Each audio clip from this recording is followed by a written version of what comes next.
מינו נולדה למשפחה מסורתית באיראן.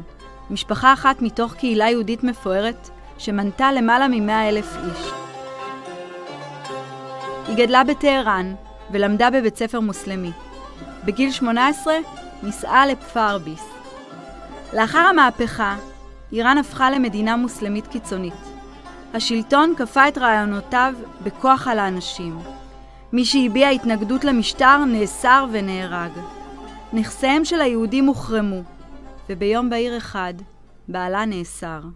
אחד מהמזכירות מהמשרד של בעלי התקשרה והיא אמרה ששלטון חומייני באו, תפסו את בעלך ולקחו אותו למשטרה, תחנת משטרה. כל מה שיש לך בבית, כל דבר שזה נותן את הסימן של יהודי, תסלקי אותו מהבית, תזרקי אותו מהבית. מאוד מאוד ייתכן שבאים הביתה גם לרדוף אחרייך.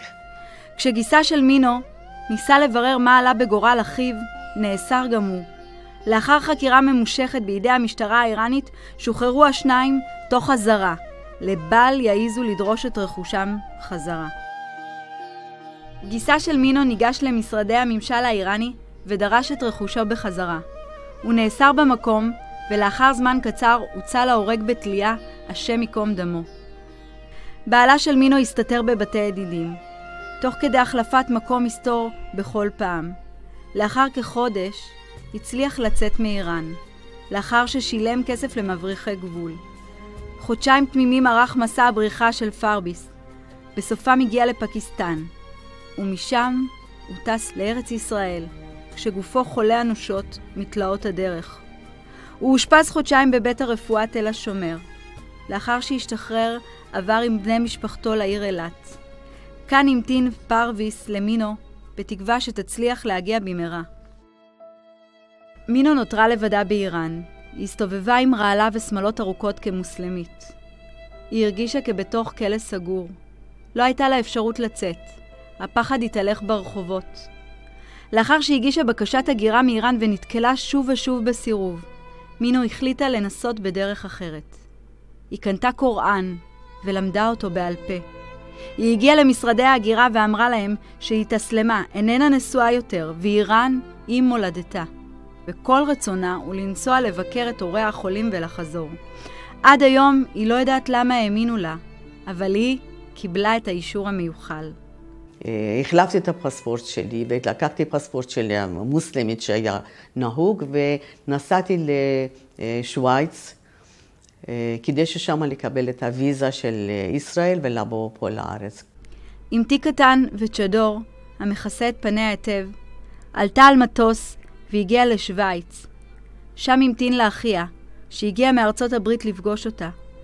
רציתי ככה לבוא לארץ, עד כדי כך שהוא אמר, מה את עושה? אם את רוצה ללכת בלבוש כזה לישראל, חושבים שאת מחבלת, לא נותנים לך בכלל להיכנס לישראל. את חייבת לשנות את הלבוש שלך. היה לי מאוד קשה. לאחר 7 שנות ציפייה ובדידות, הגיע מינו לארץ הקודש. הרגליים שלי, אמת, שנגע באדמת ארץ ישראל, כאילו שינה את הנשמה שלי ב-180% כיוון. בשנת 1989, כשהיא בת 40, הגיע מינו לאילת, ואט-אט החלה להתרגל לחיים בארץ ישראל. הכל היה קדוש בשבילי, אפילו עיתון. שכל דבר שכתוב בשפה עברית, בשבילי היה קדוש.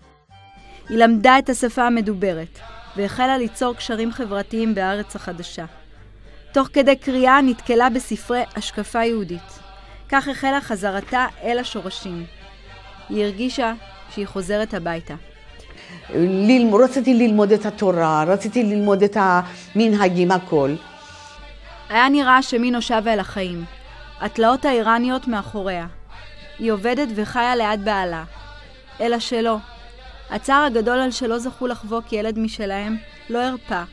הכאב העיב כצל על חייהם. אחיה שכנע אותה לנסוע לניו יורק ולבקר אצל הרבי מלובביץ' ולבקש את ברכתו. מינו נסע. ביום ראשון המתינה יחד עם בני משפחתה לקבל $1 לברכה. התור היה ארוך, ארוך מאוד. חיכינו יום שלם, מבוקר עד שעה 1:30 אחרי צהריים, אז כל הזמן גיסתי אמרה שהיא הייתה בהיריון. בוא נלך כבר, אי אפשר, כן, אמרתי לא, לא, לא, באנו לפה, חייבים לחכות, נראה מה קורה, אני רוצה לראות אותו. עד שהגעתי לרבי, אפילו עד שפתחתי את הפה שלי להגיד, אני עכשיו באתי מאיראן, אני רוצה ילדים, לא, שום כלום. הוא נתן לי את הדולר וזהו, הלאה. דולר והלאה. וכך, קרוב לגיל 50, התקווה לילד משלהם נאורה מחדש. מינו שבה לביתה, ובחנוכה הגיעה הבשורה. הבשורה ששינתה את חייהם. כבר הייתי בת 50, נכנסתי להיריון. ופחד כבר נפל עליי שבגיל כזה, איך אני יכולה להיות להיריון ואני יכולה להיות אימא. ואני רוצה לציין שהבשורה אני קיבלתי ממש בחנוכה. וזה נס של חנוכה שקרה לי בדיוק. בגיל 50, בי' באב, ילדה מינו את בניה. 2 בנים תאומים.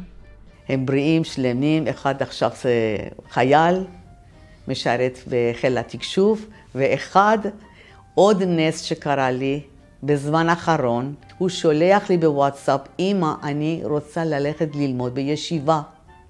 יש לי בחור ישיבה. לפני 2-3 אני הרגשתי את הצורך שאני חייבת ללמוד כל הזמן, כמה שאפשר, דברי תורה. שמעתי שהרב הקט נותן שיעור לבנות, טניה, כבר שנה שלישית שאני לומדת אצלו טניה. ותוך כדי ללמוד טניה יותר התקרבתי לרבי, יותר התקרבתי לחב"ד. כל מה שאני למדתי בטניה ובחסידות אני מעבירה גם בעסקים. אני מרגישה שיש לי שליחות. אני חיה בחסידות, אני חיה עם התורה ועם פרשת שבוע. כשאני מדברת עם אמא שלי, עכשיו לאט אני מעבירה את כל ההרגשות שלי גם לאמא שלי. ואת השיעורים אני נותנת באנגלית לאחים שלי. אור מדליק אור, נר מדליק נר. בעזרת השם אנחנו מאירים את האילת, מאירים את ארץ ישראל, מאירים את העולם ומאירים את כל היהודים. וככה אנחנו מקרבים את העולם לגאולה.